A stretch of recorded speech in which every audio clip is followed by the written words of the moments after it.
It's 2 o'clock, so we're going to get the meeting started. Thank you all for coming.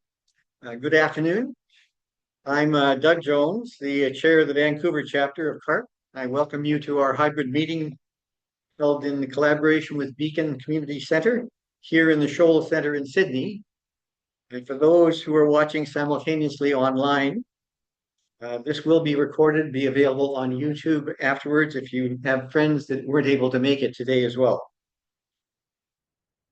So with a land acknowledgement, we acknowledge and respect the many First Nations of Vancouver Island and the Canadian Gulf Islands of the Salish Sea on whose traditional territory CARP Vancouver Island chapter operates, and their people, whose historical relationship to the land continues to this day. Just some housekeeping. So for those of you online, if you want to type your name into the chat function and tell us where you are, it'd be nice to know. And for those online who haven't already, please mute your microphone until the end and keep your questions until the end so that everybody has an equal chance to respond to the opportunity for questions. And keep them brief so that we can get as many questions in as possible. As I mentioned, it is being recorded. It'll be available on YouTube about a week afterwards, and we will list that then on our Facebook page as well, so that people will know where to find it. So for that component, meeting will end at 3. We do have some door prize draws, and so we'll do that at the end as well, just before that 3 o'clock time frame.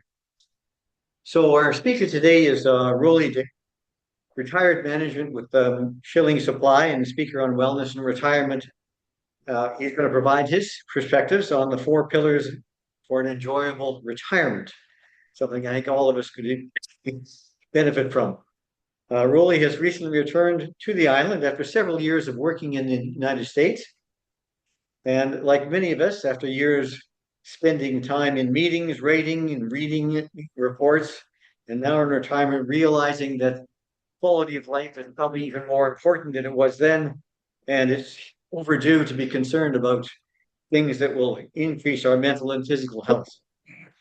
That has been what Rolly has had as his focus and as a guest speaker for many organizations on his personal journey. And with that brief introduction, I'd like to call on Rolly to enlighten and provide us his advice. So Rolly. Hey, good afternoon, everybody. How are you? I gather everybody in the room's retired, close to, pretty close. How many are less than 2 years? Anybody less than 2 years? Yeah. Less than 2 years retired? Okay. No, not retired? Okay. I just want to kind of get a feel for the group here, where you are. As I'm relatively new in the retirement game, I'm not sure if that's my field of expertise yet. Still learning my way through it, and my wife will attest to that, but I'm probably not the quickest learner on things. But so just to let you kind of think where we are for a healthy, enjoyable retirement, and I've looked at it, and I'll take you through it, is some of my own life's journeys that I've had over my 69, 70 years of fun and frolicking. But I started speaking to people half a dozen years ago. I went back to the world that I had been involved with for the last 30, 40 years. And I looked around because I looked at myself and saw where I had gone and what I had done to myself. And it's me, I owned it. I kind of let myself go. I was pretty active when I lived here before. Moved down south. I was actually living in Georgia, for transparency for everybody. I got to know all about barbecue food and fries and gravy and you name it. Has anybody ever had deep fried pickles? If you ever get a chance, there's men's hat. They're good. But it takes you down another path, and it's the people that are around you that can also take you into some of those deeper holes that where you want to be. I was surrounded by some folks that were in that position. So there I am. So there I am at the peak performance level that I was at, and I kind of let everything go. That jacket I was wearing is a double-breasted, and I think I had it done up as a single-breasted jacket just so I could fit into it. I kind of let everything go. So then, this was just as I retired the first time, and I moved. My wife and I had moved back to South Georgia, and checked my blood pressure. None of the numbers were what anybody would want to see. I'm not a big person about doing prescription medication. I don't tell that just very openly to you. So I said, okay, what can I do on my journey? So here's where I started my journey, and within a year, I was at the next slide. It worked. Now, I have to say, when I talk about having somebody around that's good to have around you, my neighbor, I was living in a 55 plus community. Working back there, thank you. And my neighbor had got a new dog, Brittany Spaniel, if you're familiar with them. They're about 2 foot high at the shoulders. And she got a pup that wanted to run and run and run. That was good. I would watch her take her dog every day, and I was head out on my trail. Well, then she fell over one day walking her dog and broke her knee. And I said to her, I'll look after your dog for the next 5 months. I'll be the walker. So I go pick up the dog 3, 4 times a day. And I walked and I walked and I walked. We had a rails to trails next to us. And so I thank Grace for letting me do that, because that got me inspired.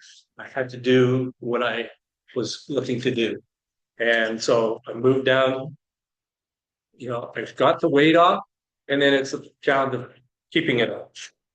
So we'll move along from there. So the attitude, attitude is probably number one thing out there. And that's why I started with attitude, is how do you feel every day? What are you doing every day to inspire yourself? Have you got somebody around that can help you be inspired? We all have different things going on in our life, but who can inspire us in a positive way? And so developing a good idea, we're going to talk about a couple tools and just some general thoughts. Since we have a small group, we asked for some input from me.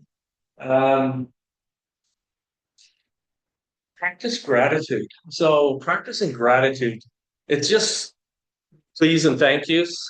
I had a person, I was riding on the ferry a while ago, and I ordered something and thanked the lady for her service. And the gentleman standing beside me says, wow, I don't hear that very often. And I want that person to feel good about what they're doing. And they served me and wanted nothing out of it, but they gave me great service. Thank you is something there. So I used to have I'm a pretty intense person. I don't stop too often. And so when I was working, and I had a few hundred people on my staff, and one of the things I started early in my life when I was going up through the industry, is I would go out and manage by wandering around. I would get out and I would talk with people. And I used to carry 10 pennies in my pocket. Started off at 10 pennies, and it started in one side, and by the end of the day, it was in the other side. And that was the times that I made sure that I said something positive to somebody that was on the team. I looked for it, and I took that pennies out, I put them over into the other pot. Just goes really a long ways. Focusing on personal development, something that'll, are you in that level where you want to be today? And so are you taking that time to focus on something? Personal development, your well-being, and when you're feeling good, it seems like it's another day. It's almost like it's a sunny day versus being in a cloudy day. I talk about the surrounding yourself with positivity. Do you remember sitting around that person that's always got the picking at you? That type of person. Is that where you want to be? And so often I have found that and I live in a building now, it's a 55 plus building. Know everybody, and then there's 20 units in our building. And when when I came back last year, because my wife had owned the building for her unit for so long, they said, "Well, really, you can become the president of this strap."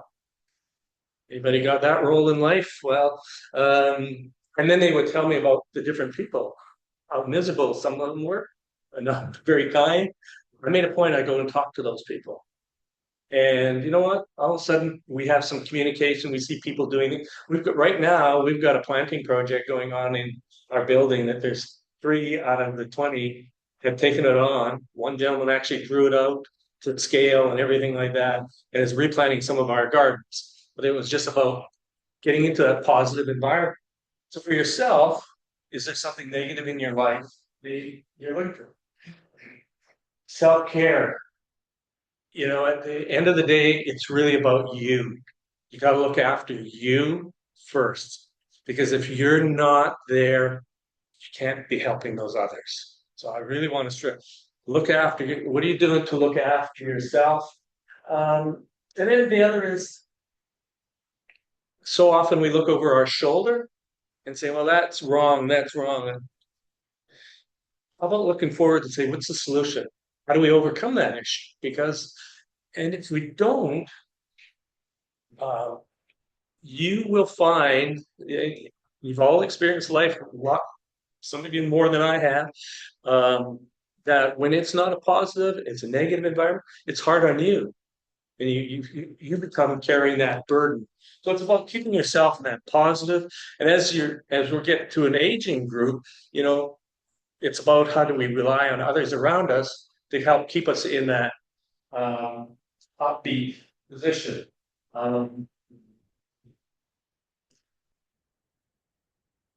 So activities.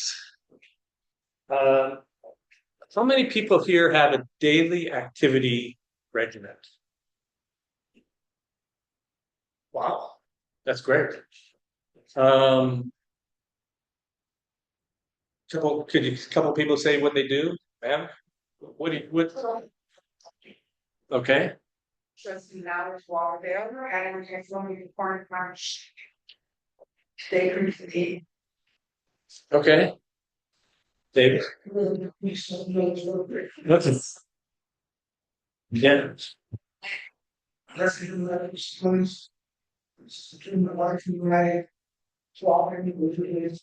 Yeah.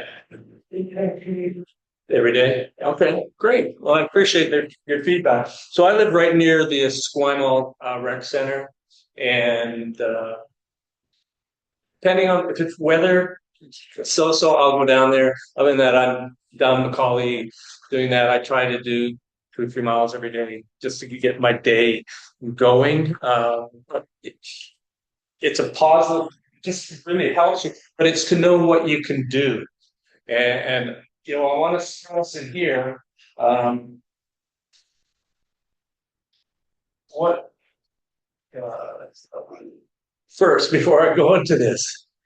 I'm not an expert. I'm just a guy living everyday life. If you're looking to get yourself involved in more activities, go see your preferred healthcare provider and ask those questions if that's what you want. I am not a legal person.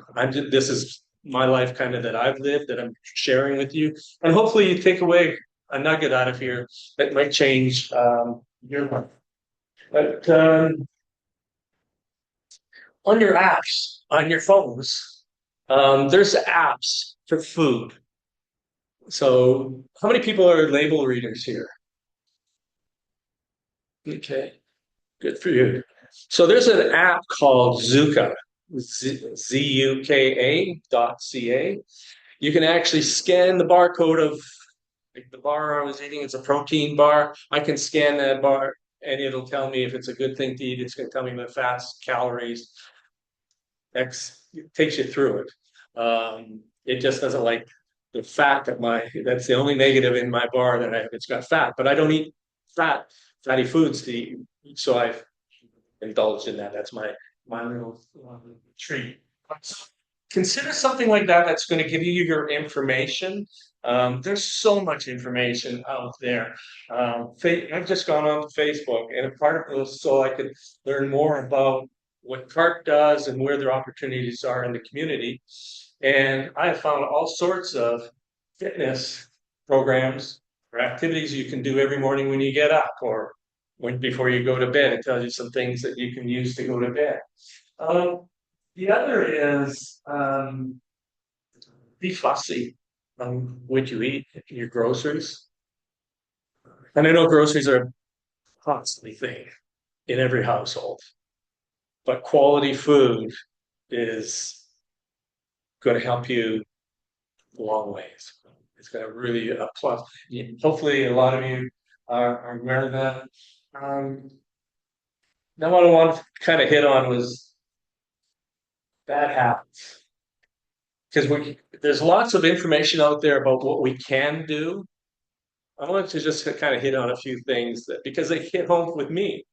How many of these things do we do in our daily basis? So, how many people don't have breakfast? Everybody have breakfast in the morning? Eat like a king, queen. They'll have it in the morning, and then as the day goes up, and because it slows your metabolism down. And if you don't have it, then your body's fighting for the rest of the day to get the energy that it needs to sustain itself and go out and do other things. So really a big, big piece. Processed foods and packaged foods. There's an awful lot going on out there. Conversation about, the dyes in food, what's in your food. And my wife is always thrown at me she's the one that buys the groceries. I'm maybe pushing the cart.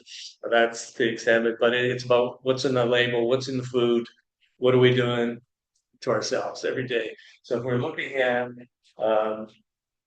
that, and as I was mentioning to the young ladies earlier, it's about moderation. I'm not saying don't eat any of that sort of thing, but it's how much. Just it's not every meal. It's not um, every meal. I've been in processing facilities in my past life, and you probably want to see it cut back a little bit from what goes on out there. Um, Portion control and eating mindlessly. Does anybody have that as a challenge? Maybe in the evenings or none of that? Good group. I do. I snack in the evening and I'm terrible. And a lady I used to work with, she told me, she said, at my house, when the last bit of dinner is finished, the kitchen's closed. There's no more food for the rest of the evening. And this person's model picture of health and looking after themselves. So it's something just to really consider about what are you doing to yourself by eating that because you're not going to burn it off. Instead of doing that, go around the block for a walk or go walk some stairs. Do something that's going to help you get yourself moving again. That especially later in the day and portion control, because quite often skipping breakfast will lead to that. So if people eating because all of a sudden they got to binge. I got to eat. I got to eat. So just something relying on fast food and takeout. Man, that's a market today, isn't it? So I live right by a McDonald's, and I have never seen so many of the food delivery people coming and picking up food to deliver to people's homes in the neighborhood. It shocks me how many people are there. And I live right beside a McDonald's. I can throw out of, I live in the corner suite top, and I can throw rock down into their park. Uh, we've got people in our building that get food delivered from our next door McDonald's. And I'm in awe. I said, well, it's 50 yards, if that. But that's just the way, some people are. And these couple that I know that are in my building that are doing it, they don't have health restrictions. They just do it. So that's what they want to do. They just want to deliver. So it catches up. I always hit on the eating right before you go to bed. low fat. You know, there's the thing is so many people get low fat dressing, but they don't look at the full label. Also, in that label, there's going to be sugar, and that's poison. Is the sugar? I know I'm diabetic. I don't do meds. I force to keep myself down and down, and it's hard. Some days I'm gonna tell you it's really hard to keep it in check. I'll go sometimes a week where I'm really struggling to keep it in check. But it just I've got to. You have to really watch where you are. So think about that. We're talking about the skipping and binging. The other is in the sugar. So the fat-free dressing. Just look at that. Again, it goes back into reading of the labels. Protein. So if it's for anybody that's diabetic, maybe in this room or whatever, but you know, protein for a diabetic, it's got to be much higher number than like a carb intake for you. Your carbs have to stay down. That'll bring you to sugar. So it's about watching your protein that you have. Make sure that you're bringing in, taking in having a balanced meals. And it's harder if you're single and you're not and you're cooking for yourself. It becomes harder to do. I know myself when I look at it. If I'm by myself and I've got to put the meal together for myself, I'm not as good as I should be. So, but just it's one of those things that I think it's really important to know what your carbs and your doctors are going to guide you. And if you've got health issues with it, hopefully they're going to take you down a path of having a nutritionist or somebody that can help those meals together for you. And for those that can afford, there's places out there that you can get pre-made meals very easy that meet the requirements that what you need to have.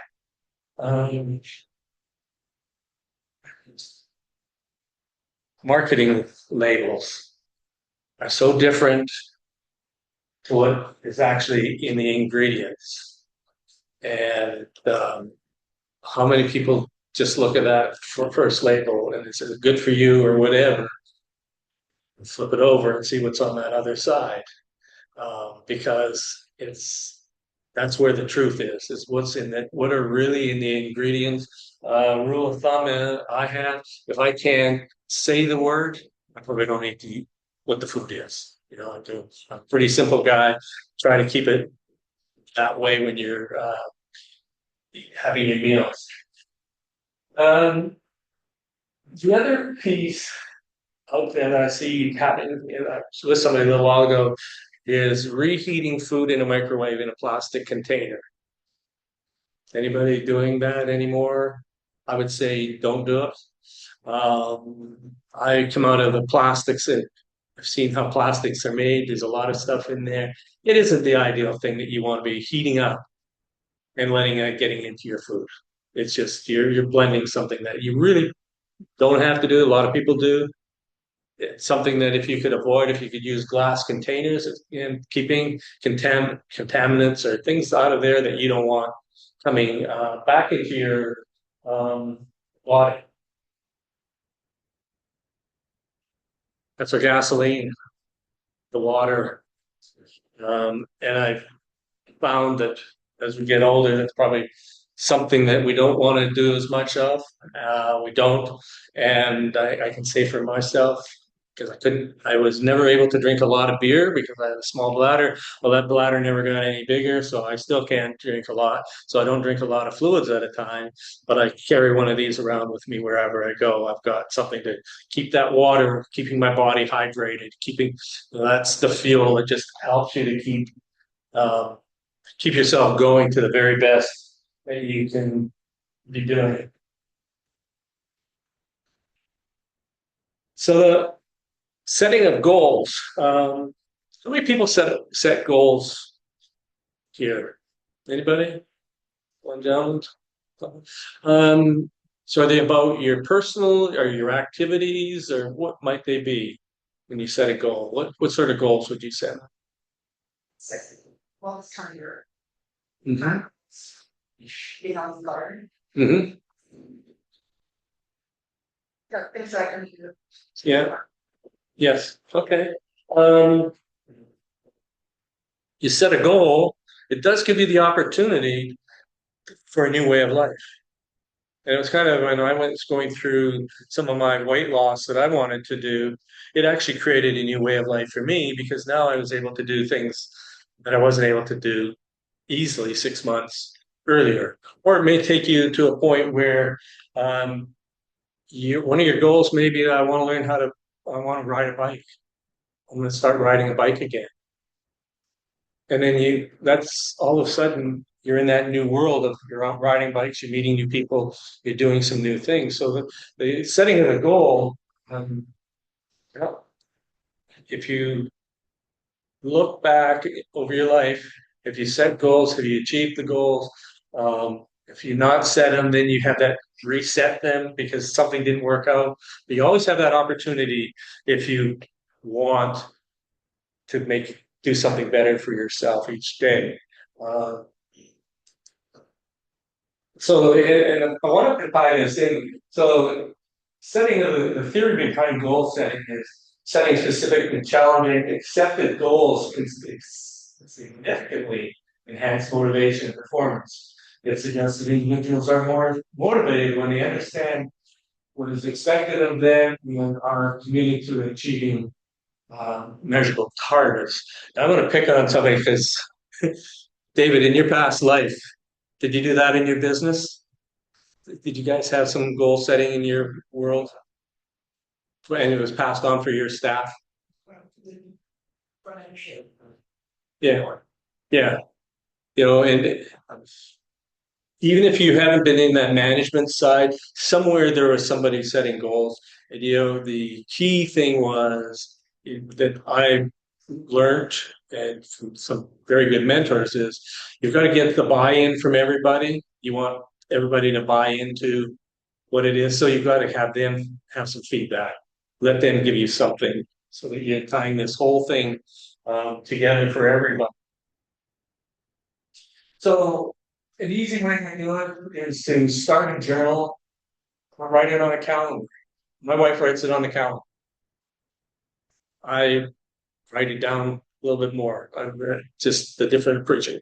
But if you write it down, once you write it down, you're using a new sensory that it's gonna it's gonna stick to you. And so most important there.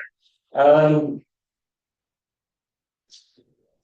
at what level would you like to be?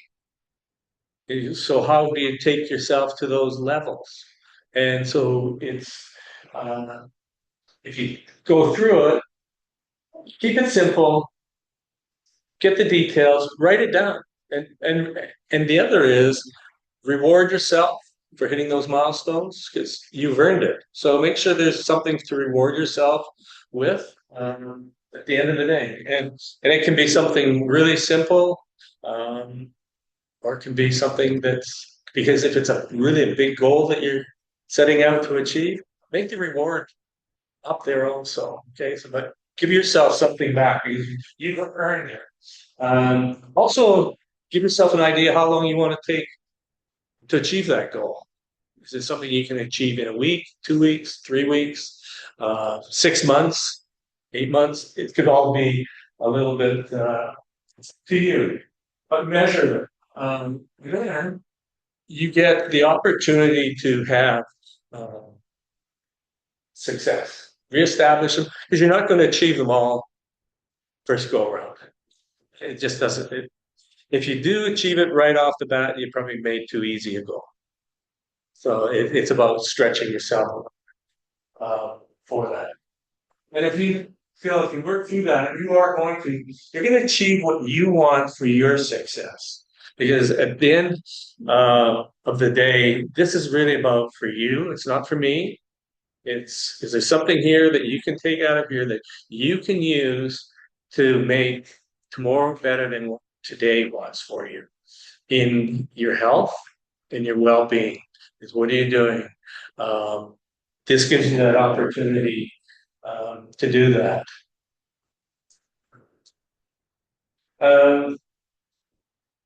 I want to just add something about getting yourselves into a happy place, a good place. So we all have experienced really down days. Just something that's really down. You just how to get yourself back out of there. I'm an old Tony Robbins student, and one of the things that he shared with us um, was think of something in your life that's really memorable and that's really a positive thing. I'll share mine. When I went through it, I remembered a picture that I had taken when I was a little boy in the neighborhood that I grew up in. And it's me on the back of a pony down the corner of our street. I don't know, I was 8 or 9 years old. Brenda, were you around there when they were doing that? Remember Little Pony? So I have a picture of me on this little pony. I had not seen that picture. I remembered it, and I started laughing when I saw it, or I thought about it, because I thought, wow, that's when I was a young kid, innocent for that period of time, anyways. But it brought a smile to my face. And few number of years ago, when my mother passed away, she had a box of things for me, and in there was that picture. And boy, it knocked me back. And I'll tell you, and so it works. Whenever I feel that I'm just really bummed out, I go to that little pony, and I remember that little pony. And this must have been something that was going on in Vancouver at that time because I have a half sister. We didn't know each other at that time. But when we got together a number of years ago, we were talking about things, and I said, "Yeah, I remember when I had this picture on a pony." And she looks at it, she starts laughing. She says, "I've got that same picture." And she's 6 years younger than I am, lived in another part of the city, and there she is sitting on that same pony. But it takes you to a place that is good for you. What I think is just so important to do is how do you feel at the end of every day? If you can use a tool, something so simple as that to help you out of the doldrums of where our life can be, or something that's been very sad in our life, try to help yourself. Think of one of those days that you can pull yourself forward with it. Life is a journey. Enjoy all the roads traveled, because that's what we have at the end of the day. And that's what I have for you today, Doug. Thank you, everybody. Thank you. With that, we've got lots of time for questions. Yeah. And I also want to fill it. I look on the screen here to see if we have some from the audience. Maybe we'll take the first one over here. Oh, they're phoning in. Well, anyway, questions from the audience here while I get this going. Any questions, folks? Yes. You may have to. And you shouldn't get at the hospital where I was at. You'd be wondering if you should get that is don't focus on light. Focus on the little steps to get there. And like that was huge. All difference. Yeah, that's great. It's inspirational, and you will go along. You're not going to be focused way down there. You're still just taking it every day at a time. Yeah,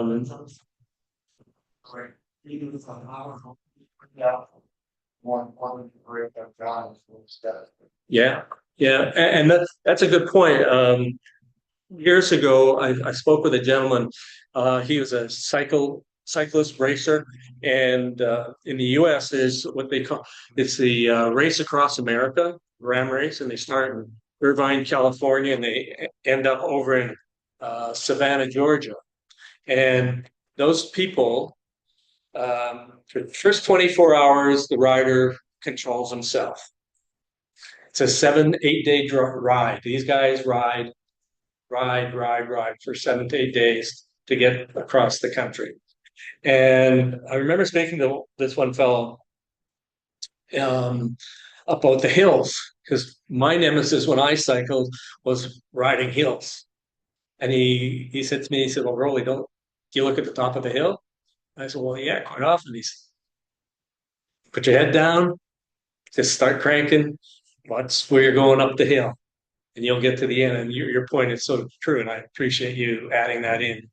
It's about how do we get there? It's little steps. Yeah. Any other questions? Good question. Maybe I'll just make a comment. I liked your thought about using something that's of a pleasant thing to focus on thinking when you're down. Yes. And I'm thinking that, it's also a suggestion that you can use that when you're having trouble falling asleep. Mm-hmm. And I think both of them have some really benefits for your mental health. Yes. Which you haven't stressed as much the mental health as you have the physical. But I think the mental health part can also be extremely important. And most of the things you listed will work for both. Yes. Yes. And tying to that mental part of it is learning about how powerful your own brain is. As I mentioned, I did the Tony Robbins mastery program a number of years ago. I think I started it in '06. And as they talked about this picture, bringing that into your mind, because so often we talk about things behind us and we blame other people. And a lot of the message was, at the end of the day, you own it. That happened back then. What have you done to change some of those things? And so that was where brought into your mental awareness. But I was also in preparation to do a walk across a bed of coals as well. It was 4 paces. I remember the 4 paces, and I walked across a bed of coals. And it was about, where can you take your mind to? And your mind is so powerful. And you see it. You see people that when they're in stress situations or especially a stress situation where all of a sudden they have this power that they can do things, their body can do it, their mind can take them to those places and do things. And that to me is just something that we miss. That point is, what are we going to do to keep ourselves positive in our mental peace? And I speak from my heart, from where I've been. And Brendan and I have been longtime friends, but I came back here a year ago, but I also had a year of preparation trying to get ready to move back to Canada, and then getting here and going through the things. And there was a lot of days I thought, what am I doing? I'm on the 4th floor and looking down below and saying, hey, that doesn't look too bad. There's things that are tough in our life, but if you can take that moment and just stop everything from moving and just let your mind do. And want to just kind of touch on for both the physical activities. We have the facilities here that provide really good exercise programs for the people here. I know Panorama, I'm in Esquimalt, they do it there. Use those experts that are out there that can help you, because there are people that are out there. I started working with a personal trainer last fall because I was just having some issues that I wanted to see if I could overcome. And we were talking a little earlier, is the lady, the trainer that I was working with, she looked at me and she said, why don't you men stretch? That was a great question, because I could probably go around the room and I don't think I'd fill up a hand of men that stretch every day in the room. I just don't think it happens. I wouldn't do, because I go through this slime mode every day, and there's women doing all that. We're too proud, or I don't know. We just don't. We don't do that, but we should. So, but there's people that can help you, and I think that's what is important. And so, if you're, use places like here, the other facilities, and as not mentioned on the mental health, it's the same thing. There is places around. Talk to friends if you've got challenges. Reach out to your closest loved ones you've got to be honest with them and say, hey, I'm having a real problem. Do you know somebody that can help? Get some feedback, because especially if you're on your own, getting that feedback is tougher and tougher. So, use others. CARP, if you're a member of CARP, you receive newsletters from them. And lately we've had some on good foods, activities, travel. They're sending out a lot of things. Just go through it, take a look at it and see, find, every day I try to find one thing. What's that going to make my day better tomorrow? Is it going to help people in my home and friends? Can I help do that? So it's again, because the mental piece is there. Um, get a friend, try to bring your friends in to help you. And if you don't have them, and if there's people that are in homes that are in homes like this or assisted living, whichever, make sure that you've advised others around that this person is having a challenge, because we need to make sure that those people get attended to. So it's not something that I speak a lot to. It's not an area of expertise I have, but I will say that as I've gone through this last 2 years, this has been going a lot more than it's ever gone before. And you think about things differently. You're away from work. You're not working anymore. You're not receiving 100+ emails every day or whatever it is. Or if you're in a work crew, it's different. You've got that time, but make sure that you can keep this positive, shoulders up, keep that positive, because you can't keep this going well. This is going to deteriorate really quickly. So we have a couple of, well, first a comment. Okay. It's sort of a question that says, did you burn your feet on the coals? And then what advice would you give your 50-year-old self? So that's a good question. So I didn't burn my feet on the coals. It was pretty interesting. I had a picture of the person that you're with before you do the walk. And that person can look you in the eye and he knows that where your state of mind is. It was incredible. And they wouldn't let you walk until you were done. And so I was living in Atlanta at the time, and this event, so there was 3,000+ people at this event, and we're inside all day doing all this stuff and pretty pumped up stuff. And then he says, "Okay, we're going to go out and we're going to walk the walk." And you leave the building, masses, and out there somewhere, that there's poles out there because you can see the orange glowing out in this field. And we walked across this field. Now, I appreciate 3,000+ people. So all of a sudden, everybody's there. Well, I'm not the tall guy in the room, and I'm 20 rows back. And so you're waiting your turn and you're trying to keep your mind in place. Then all of a sudden, the gates part. And there you are looking at this coast. And there's a guy there. And he's like, and he says, "You're ready." And you go. I didn't burn my feet. There's somebody at the far end to wash your feet down right away, just because embers will get between your toes. And they want it because once you come off that, your mind comes back down to another level. And so I didn't burn my feet. Now, I did phone my wife at midnight, and she says, "Well, where are you?" And I said, "Well, I'm at Emory Hospital." She said, "What are you doing at Emory Hospital?" I said, "Well, I burnt my feet." And she started going. It was bad. And I started laughing. I said, "No, I'm on my way home." And my wife doesn't cuss, so I didn't get cussed out, but I was told that wasn't really a nice thing to do at midnight and wake her up. But you don't. It's just another energy. So I would say at 50, I wasn't really behaving as well as I could have.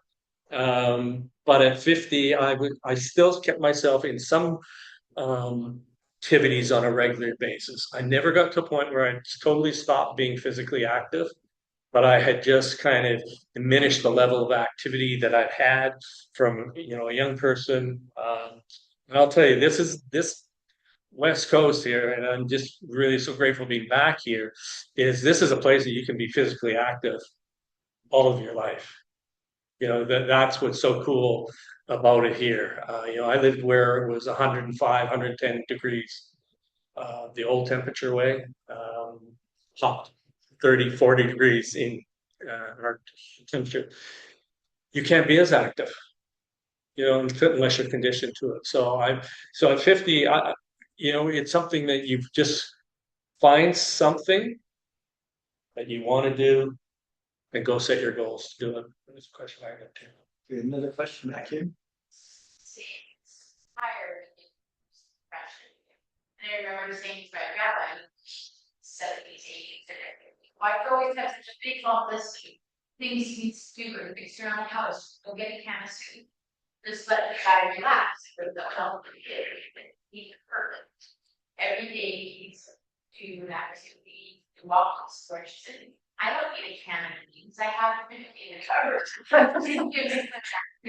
And it kept his brain going, he had something to look forward to, he had a goal, and Yeah.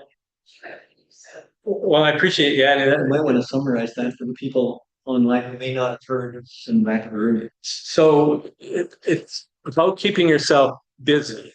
And as you said, your grandfather, would go out and do something every day. There was a list for him to do.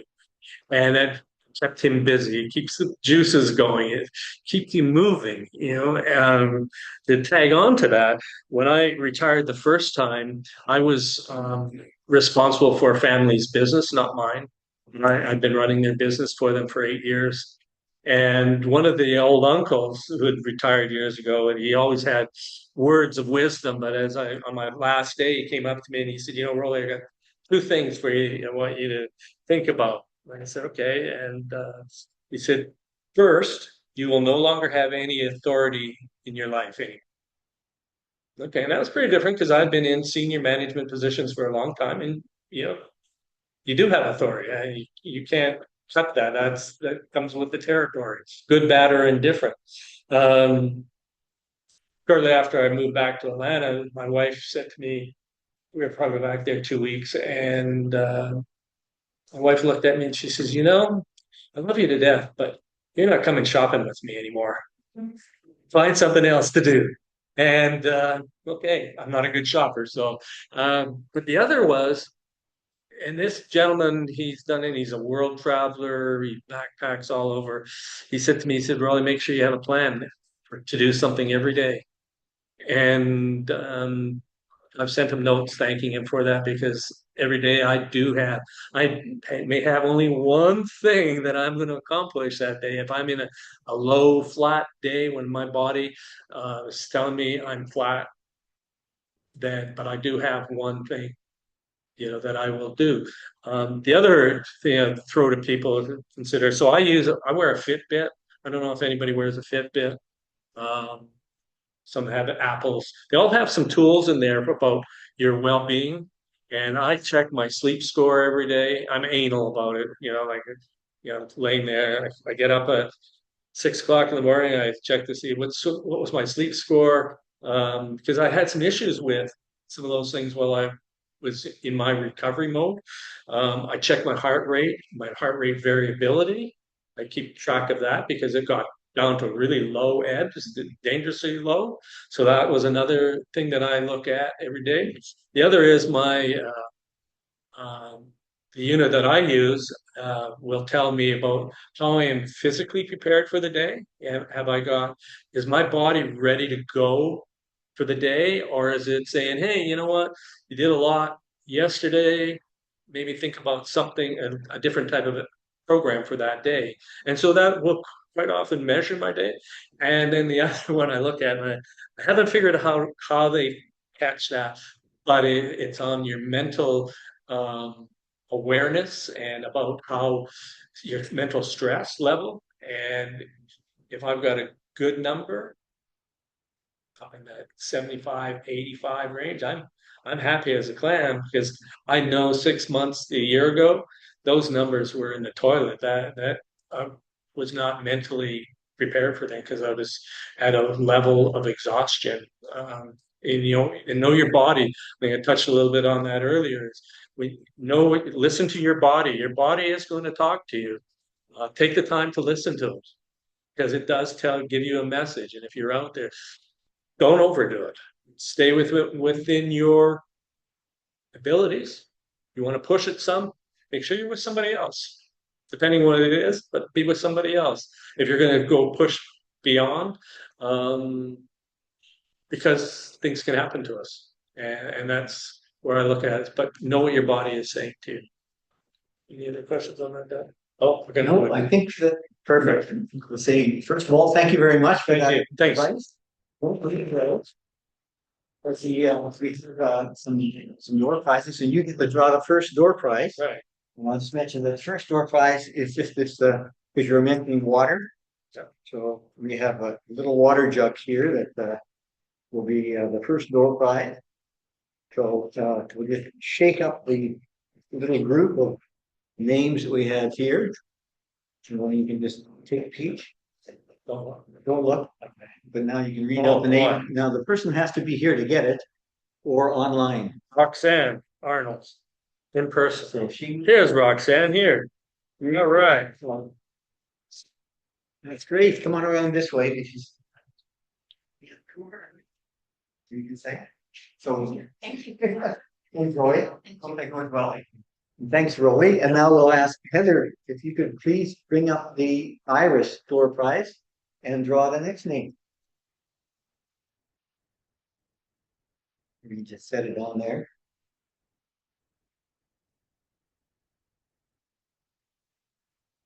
You can just describe what's in that. People who are here and also because it could go to somebody who's online rather than here. So go ahead. Yeah, so there's the big prize in this is a $250 gift card towards Iris Optometry and Optical. We're all over Canada, lots of different irises on the island. We're situated in Sydney with Dr. Sajayo, and just some cookies and some tea and yeah.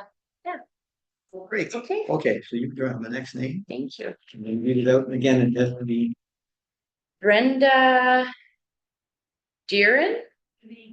Deneen. Brenda Deneen. Oh, she just left? Oh, Dear. Okay, well, keep going. This is like a bingo one. Keep going until somebody's actually there. Keith Arnold. Yeah, Keith. Oh, Keith, well, that's a really Keith. A power couple. It's a little bit heavy. There you go. Thank you. Yeah. He's gonna book an eye exam. Perfect timing. Thank you. Thank you. Okay, so in closing the meeting, first of all, very pleased that Rolly was here to give us some of those tidbits of advice from his experience and background. I find that a lot of that should be what you think of as the normal thing you would do. Unfortunately, we don't do it, which is the problem. But I think that was really helpful to have some of that advice. So thank you very much. And thank you again to Heather and Iris for the both the nibblies we've got at the back, and certainly all of those who are here are welcome to have some of those before you leave. And for the door prize, which is really very nice. Also, thank you to Jennifer Van Ness, who is the director of the Scholl Center in this great space that we're meeting in, and to board member Brenda as well, who was helping at the door and taking up the names. And this has been a great help to me all the way through. The session has been recorded. It will be available on YouTube in about a week. And this will be our last speaker until our annual general meeting, which will be on September the 10th. Again, it will be here, and it will be a hybrid meeting as well. I hope to see you at that meeting, and we'll have more information both in the newsletter and on the Facebook page, as we usually do. And our Facebook page is just facebook.com/CARP Vancouver Island. We always like to hear from you. Email us at vancouverisland@carp.ca. And with that, enjoy the rest of your afternoon. Have a few goodies as you walk out. Hopefully we'll see you in the fall and have a great summer. Thank you.